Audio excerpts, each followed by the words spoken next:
अगर आप भी चाहते हैं एएम फिल्म प्रोडक्शन का ऑडियो वीडियो सबसे पहले आप तक पहुंचे, तो लाल बटन को दबा के चैनल को सब्सक्राइब करें और साथ में बेल आइकन को दबाना ना भूले। नर्मदा नदी के पास कंचनवटी नाम का एक नगर था। वहां का राजा मल्लकेतु था। नर्मदा नदी के पश्चिम दिशा में मरुभूमि थी जिसे बालूहट्टा कहा जाता था। वहां विशाल पाकर का एक पेड़ था, उस पर चील रहती थी। पेड़ के नीचे खोदर था जिसमें शियारनी रहती थी। चील और शियारनी दोनों में घनी दोस्ती थी। एक बार दोनों ने मिलकर जितिया व्रत करने का संकल्प रखा। फिर दोनों ने भगवान जितुवाहन की पूजा के लिए निर्जला व्रत रखा। व्रत वाले दिन उस नगर के बड़े व्यापारी की मृत्यु हो गई। अब उसका दाह संस्कार उसी मरुस्थल पर किया गया। काली रात हुई और घनघोर घटा बरसने लगी। कभी कभी बिजली कड़कती तो कभी बादल गरजते। तूफान भी काफी आ गया। शियारनी को भूख लगने लगा था। मुर्दा देखकर वह खुद को रोक ना सकी और उसका व्रत टूट गया। पर चील ने संयम रखा और नियम व श्रद्धा से अगले दिन व्रत का पालन किया। फिर अगले जन्म में दोनों सहेलियों ने ब्राह्मण परिवार में पुत्री के रूप में जन्म लिया। उनके पिता का नाम भास्कर था। चील बड़ी बहन बनी और उसका नाम शीलवती रखा गया। शीलवती की शादी बुद्धिसेन के साथ हुई। सियारन छोटी बहन के रूप में जन्मी और उसका नाम कपूरावती रखा गया। उसकी शादी उस नगर के राजा मल्लकेतु से हुई। अब कपूरावती कंचनवटी नगर की रानी बन गई। भगवान जितुवाहन के आशीर्वाद से शीलवती के 7 बेटे हुए, पर कपूरावती के सभी बच्चे जन्म लेते ही मर जाते थे। कुछ समय के बाद शीलवती के 7 पुत्र बड़े हो गए। वे सभी राजा के दरबार में काम करने लगे। कपूरावती के मन में उन्हें देखकर ईर्ष्या की भावना आ गई। उसने राजा से कहकर उनके सभी बेटों के सर कटवा दिए। उन्हें 7 नए बर्तन मंगाकर उसमें रख दिया और लाल कपड़े से ढककर शीलवती के पास भिजवा दिया। यह देखकर जितुवाहन ने मिट्टी से 7 भाइयों के सर बनवाए और सभी के सिर को उसके धड़ में जोड़कर उन पर अमृत छिड़क दिया और सब में जान आ गई और 7 युवक जिंदा हो गए और अपने अपने घर लौट आए। जो कटे सर रानी ने भेजे थे वे फल बन गए। दूसरी ओर रानी कपूरावती बुद्धिसेन के घर से सूचना पाने को व्याकुल थी। जब काफी देर सूचना नहीं आई तो कपूरावती स्वयं बड़ी बहन के घर गई और वहां जाकर सबको जिंदा देखकर वह सन्न रह गई। अब उसे अपने गलती पर पश्चाताप हो रहा था। भगवान जितुवाहन की कृपा से शीलवती को पूर्व जन्म की बातें याद आ गई। वह कपूरावती को लेकर उसी पाकर पेड़ के पास चली गई और उन्हें सारी बातें बताई। पूजा करके पाठ करना अनिवार्य होता है, तो आप पूजा करें और जितवान की जितका की जो व्रत कथा है वो जरूर मंगवाएं और विधिवत प्रेम पूर्वक हाथ में अक्षत और पुष्प लेकर इस कथा को पढ़ें कि जीवितवान जी उस माता के पुत्र का किस तरह से अपने शरीर को गरुड़ जी को सौंप देते हैं और उस बूढ़ी माता के पुत्र के जो कि नागवंश की माता रहती हैं उनके पुत्र की रक्षा करती हैं। इसीलिए जीवितवान का जो पूजन होता है इसीलिए कि वो सभी के माताओं की पुत्र की रक्षा करें। तो आप इस कहानी को खुद पढ़ना और जरूर पढ़ना, इसको पढ़ना चाहिए। मैं कहानी आपको बता भी सकती हूँ पर आपको पढ़ना चाहिए, आप इसको जरूर पढ़ना। और एक चील और सियारनी की भी कहानी इसी कहानी से जुड़ी हुई है। महाभारत की उत्तरा की कहानी इस कहानी से जुड़ी हुई है। ये 3 कहानियां हैं जिसमें जीवितवान की कहानी आप जरूर पढ़ें और सियारनी और चील की कहानी भी पढ़ना चाहिए।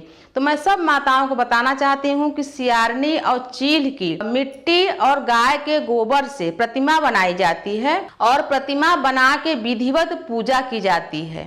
तो आप ऐसा भी कर सकती हैं, तो प्रतिमा बना लें या तो मिट्टी का जैसे कि पिंड होता है, पिंड को बना के उसमें चित्र आकृति सियारनी और चील का उभार के उसमें सिंदूर वगैरह जैसे हम बाकी देवी देवताओं का पूजा करते हैं वैसे सियारनी का और चील का भी पूजन करें। आपसे जितना बन सके, और नहीं फोटो मिले तो फोटो ही ला के आप पूजन कर सकती हैं। दोस्तों, जितिया व्रत उत्तर प्रदेश, मध्य प्रदेश एवं बिहार के कोने कोने में मनाया जाता है।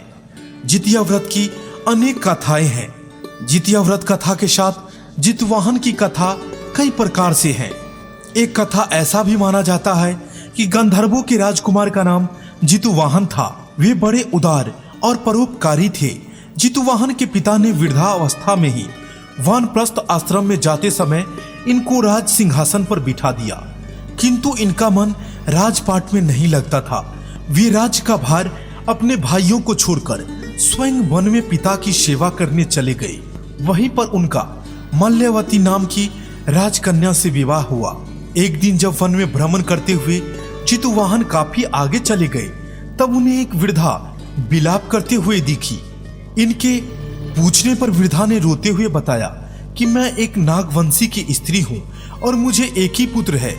पंछीराज गरुड़ के सामने नागों ने उन्हें प्रतिदिन भक्षण हेतु एक नाग सौंपने की प्रतिज्ञा की हुई है। आज मेरे पुत्र शंखचूड़ की बलि का दिन है। जितुवाहन ने वृद्धा को आश्वासन देते हुए कहा कि डरो मत, मैं तुम्हारे पुत्रों की प्राण की रक्षा करूंगा। आज उसके बजाय मैं स्वयं ही अपने आप को उसके लाल कपड़े में ढककर वधशिला पर लेटूंगा। इतना कहकर जितुवाहन ने शंखचूड़ के हाथ से लाल कपड़ा ले लिया। वे इसे लपेटकर गरुड़ को बलि देने के लिए चुनी गई वधशिला पर जाकर लेट गए। नियत समय पर गरुड़ बड़े वेग से आए और वे लाल कपड़े में ढके जितुवाहन को पंजे में दबोचकर पहाड़ के शिखर पर जाकर बैठ गए। अपने चुंगल में गिरफ्तार प्राणी की आंखों में आंसू और मुंह से आह निकलता ना देखकर गरुड़ जी को बड़ा आश्चर्य हुआ और उन्होंने जितुवाहन से उसका परिचय पूछा। जितुवाहन ने सारा किस्सा सुना दिया। गरुड़ जी ने उनकी बहादुरी की बड़ी प्रशंसा की और दूसरों की प्राण रक्षा करने में स्वयं का बलिदान देने की हिम्मत से बहुत प्रभावित हुए।